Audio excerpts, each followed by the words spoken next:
Parliament పార్టీకి ఇవ్వాలి.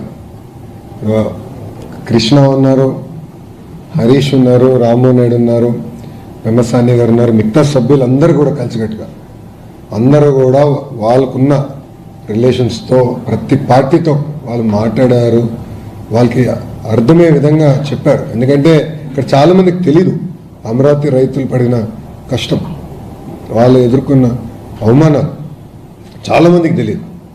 వీళ్ళు ఒక్కొక్కరు వెళ్ళి మాట్లాడి చైతన్యం తీసుకొచ్చారు, పార్లమెంట్లో చైతన్యం తీసుకొచ్చారు. బహుశా ఏ ఇష్యూలో కూడా ఇంత చైతన్యం రాలా. Probably Amaravati is first and probably the only. మొత్తం చైతన్యం తీసుకొచ్చారు. ఒకే ఒక పార్టీ దౌర్భాగ్య స్థితి అని ఒకే ఒక పార్టీ వ్యతిరేకించింది, అది ఆంధ్ర రాష్ట్రానికి చెందిన పార్టీ వాళ్ళు వాకౌట్ చేశారు. కానీ భారతదేశం మొత్తం మాకు అండగా నిలబడి. అందుకని I give lot of credit to entire credit goes to the parliamentary party. మా ఎంపీలు అందరూ చాలా కష్టపడ్డారు.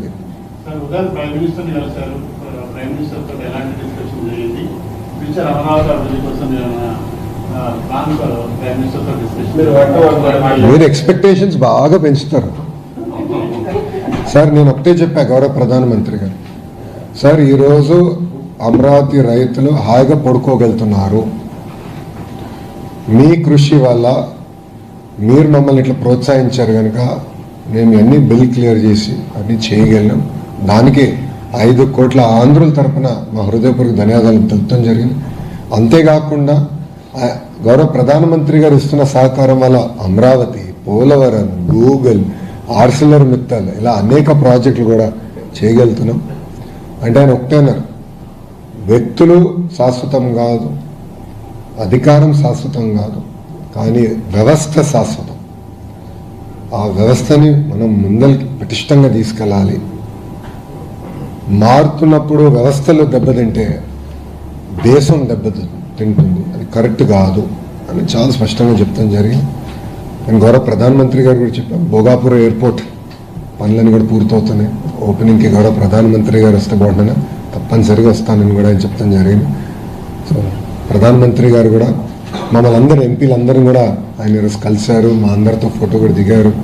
ఆయన వస్తాం కూడా మీరందరూ ఇప్పుడు హ్యాపీగా ఉన్నారా అన్నారు.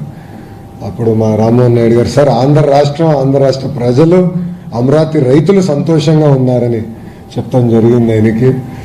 సో నిజంగా ఆయన సార్ కూడా ఫెల్ట్ వెరీ వెరీ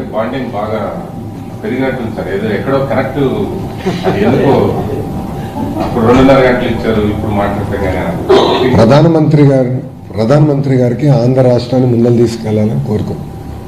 ఎందుకంటే ప్రధానమంత్రి గారు 2014లో ఆనాటి గుజరాత్ ముఖ్యమంత్రిగా ఉన్నప్పుడు ప్రచారానికి వచ్చినప్పుడు బిడ్డని బతికిచ్చారు, తల్లి చనిపోయిందన్నారు. ఆయన అది ఇప్పుడు కూడా గుర్తుపెట్టుకున్నారు. సో ఆంధ్ర రాష్ట్రాన్ని ఆదుకోవాలి, ఆంధ్ర రాష్ట్రాన్ని సొంత కాలుపై నిలబడే వరకు వాళ్ళని ప్రోత్సహించాలి. ఆయన ఒక మాట కూడా అన్నారు, బాబు టెక్నాలజీలో వెరీ గుడ్, ఆయన అనుకుంటే ఏదైనా సాధించేస్తాడు. సో మీరు మొత్తం ప్రాజెక్ట్స్ గ్రౌండ్ చేయండి, ఇవన్నీ గ్రౌండ్ చేస్తే తిరిగి మీరు దేశానికి కాంట్రిబ్యూట్ చేయగలుగుతారు ఎకనామిక్ యాక్టివిటీ ద్వారా. సో అగ్రెసివ్గా వెళ్ళండి. గతంలో నేను అమిత్ షా గారిని కలిసినప్పుడు కూడా అమిత్ షా గారు నాకు ఇదే చెప్పాను, ఈ ప్రాజెక్ట్స్ అన్ని గ్రౌండ్ చేయండి.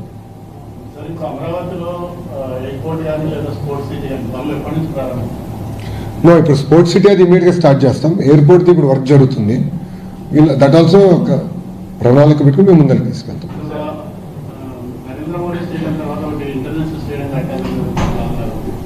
Because there is only one Narendra Modi Stadium. There will be one and only. Here, it is not possible to replicate. One and only. మేము ఒక స్టేడియం కడతాం, వరల్డ్ క్లాస్ స్టేడియం కడతాం, వరల్డ్ క్లాస్ స్టేడియం కడతాం.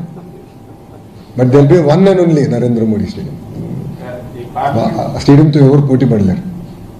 Parliament వేదికగా YCP చేసినటువంటి ఆరోపణలు ఏ విధంగా తిట్టుకోవడం, 4,000 రూపాయలు స్క్వేర్ ఫీట్ కి, కానీ 12,000 రూపాయలు స్క్వేర్ ఫీట్ చేస్తున్నారు. తర్వాత సార్ నేను సూటిగా ఎవరైతే ఆరోపణలు చేశారో ఒక విషయం అడగాలనుకుంటాం. ఒక్క వ్యక్తి బతికేదానికి 700 కోట్ల రూపాయలు ఖర్చు పెట్టి ప్యాలెస్ కట్టారే, అప్పుడు రాలేదు ఇవన్నీ డిస్కషన్. అప్పుడు ఏమైందండి 4,000 రూపాయల డిస్కషన్? అడుగుతున్నా, సూటిగా ప్రశ్నిస్తున్నా.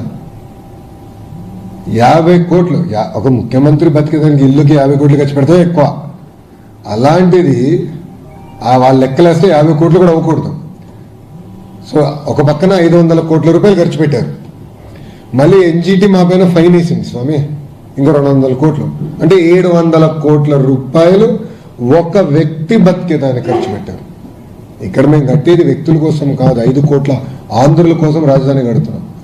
ఇప్పుడు జగన్మోహన్ రెడ్డి గారికి ఇట్స్ వెరీ అన్ఫార్చునేట్, ఆయన మన ఆంధ్ర రాష్ట్ర ముఖ్యమంత్రి ఆయన, ఎందుకంటే కనీసం అవగాహన లేదు. ఆయన ఏమంటాడు, ఎన్హెచ్ఐ ఇంత ఖర్చు పెడుతుంది కిలోమీటర్కి, మీరు ఇంత ఖర్చు పెడుతున్నారు. 8 లైన్ కంపేర్ చేస్తే వీఆర్ స్పెండింగ్ ఈక్వల్ అండి. మీరు 8 లైన్ని 2 లైన్ని కంపేర్ చేస్తే ఎట్లా కంపేర్ చేస్తారండి? కనీసం కామన్ సెన్స్ ఉండాలి కదా. ఒక ముఖ్యమంత్రిగా చేసిన వ్యక్తి 2 లైన్ని 8 లైన్తో కంపేర్ చేస్తే ఏం అర్థం అండి? స్ట్రైట్గా ప్రశ్నిస్తాం. మీరు చూడండి, అమరావతిలో మీడియా మిత్రులు మీరు అందరూ ఉన్నారు, తెలుగు మీడియాలో అందరూ ఉన్నారు. 5 సంవత్సరాలు అమరావతిలో ఏ పనులు జరగల, ఎన్నో వర్షాలు పడింది, కానీ అమరావతి రోడ్లు ఎంత పర్ఫెక్ట్గా ఉండి 2014-19 మధ్యలో వేసిన రోడ్ ఒక్క గుంట పడలేదు. ఎందుకు? మొత్తం ఎలివేటెడ్ పర్ఫెక్ట్ డ్రైనేజ్ పెట్టి చేశాం, ముందు చూపుతో చేసాం, పర్ఫెక్ట్గా ఒకేసారి కడదాం, మళ్ళీ రోడ్లు వేస్తాం కాదు. That is what we are doing. We are building world class infrastructure. ఒక వ్యక్తి బతికేదానికి 700 కోట్ల రూపాయలు ఖర్చు పెట్టేదానికి వాళ్ళు సిద్ధంగా ఉన్నారు. వాళ్ళు తిప్పి మాకు నీతులు చెప్తున్నారు. మేము ఎవరి కోసం కడుతున్నాం? ముఖ్యమంత్రి గారికి ఇల్లు కట్టట్లేదు మేము, 5 కోట్ల ఆంధ్రుల కోసం ప్రజా రాజధాని కడుతున్నాం. Yes, we will build a world class capital city. 30 లక్షల మంది వచ్చి ఉన్నా కూడా పర్ఫెక్ట్ రోడ్స్ ఉంటాయి.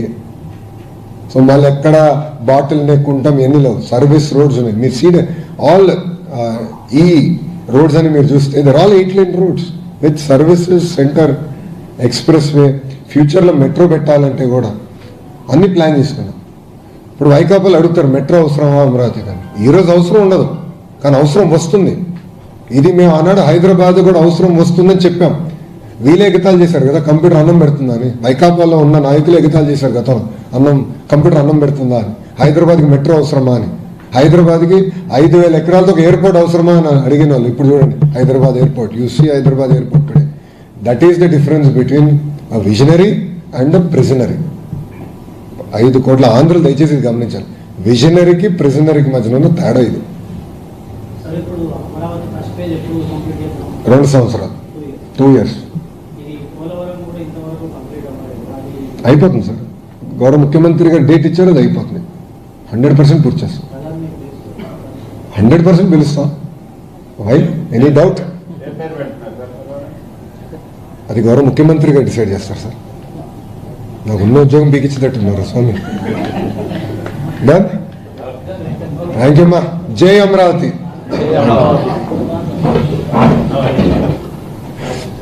మీడియా మిత్రులందరికీ నా నమస్కారం. ఈరోజు చరిత్రలో నిలబడే రోజు. ఈరోజు ఆంధ్ర రాష్ట్రంలో